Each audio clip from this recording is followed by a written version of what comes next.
I'm here with the prosecutors and investigators who have worked diligently on the investigation of criminal attempts to interfere in the administration of Georgia's 2020 presidential election.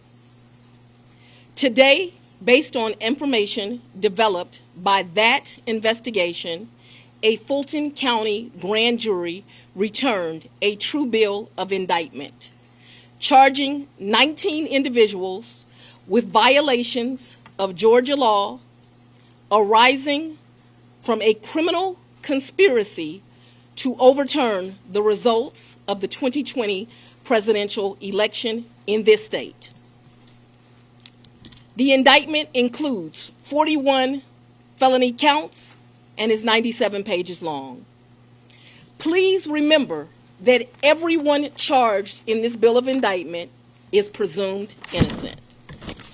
Specifically, the indictment brings felony charges against Donald John Trump, Rudolph William Louis Giuliani, John Charles Eastman, Mark Randall Meadows, John Cheeseborough, Jeffrey Clark, Jenna Lynn Ellis, Ray Stallings Smith III, Robert David Cheeley, Michael A. Roman, David James Schaefer, Sean Micah Tresher Steele, Stephen Cliffgard Lee, Harrison William Prescott Floyd, Travion C. Cootie, Sydney Catherine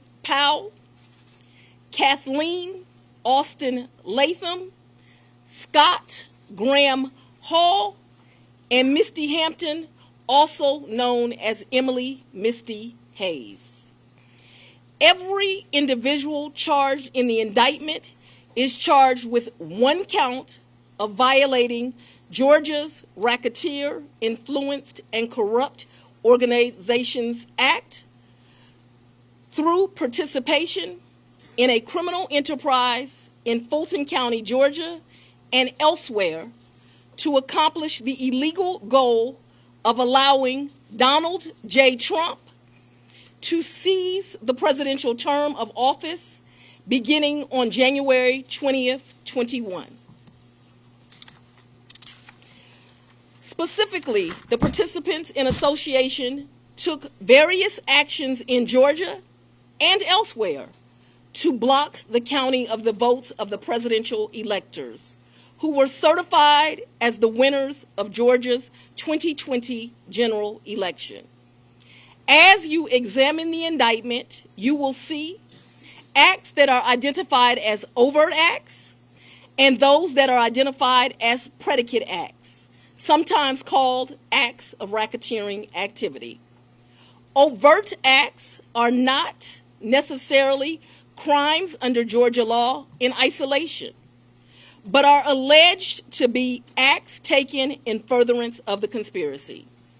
Many occurred in Georgia, and some occurred in other jurisdictions and are included because the grand jury believes they were part of the illegal effort to overturn the results of Georgia's 2020 presidential election. The acts identified as predicate acts or acts of racketeering activity are crimes that are alleged to have been committed in furtherance of the criminal enterprise. Acts of racketeering activity are also charged as separate counts in the indictment against those who are alleged to have committed them. All elections in our nation are administered by these states, which are given the responsibility of ensuring a fair process and an accurate counting of the votes. That includes elections for presidential electors, Congress, state officials, and local offices.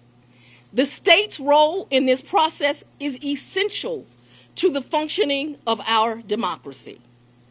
Georgia, like every state, has laws that allow those who believe that results of an election are wrong, whether because of intentional wrongdoing or unintentional error, to challenge those results in our state courts. The indictment alleges that rather than abide by Georgia's legal process for election challenges, the defendants engaged in a criminal racketeering enterprise to overturn Georgia's presidential election result.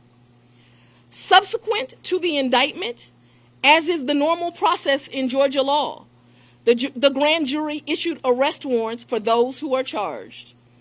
I am giving the defendants the opportunity to voluntarily surrender no later than noon on Friday, the 25th day of August, 2023. I remind everyone here that an indictment is only a series of allegations based on a grand jury's determination of probable cause to support the charges. It is now the duty of my office to prove these charges in the indictment beyond a reasonable doubt at trial.